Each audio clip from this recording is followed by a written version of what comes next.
आणि ह्या गावाची हे वैशिष्ट्य, आम्ही नवीन बाजार समिती देवणीला देणार आहे.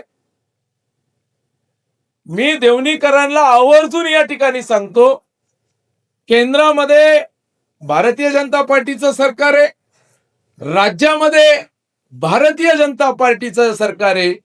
पण खऱ्या अर्थाने देवणीला जर विकास करायचा असेल, या देवणीला ग्रामपंचायतच्या बाहेर आपल्याला काढावं लागेल आणि नव्या अर्थाने नगरपंचायत जर निर्माण करायची असेल तर नगरपंचायत निर्माण करण्याची क्षमता असणारं हे देवणी मधलं वलांडी हे गाव आहे. आणि त्या स्तरावर महाराष्ट्र सरकारमध्ये असणारे एक आमदार म्हणून काशीनाथांना बरोबर आहे का चूक आहे?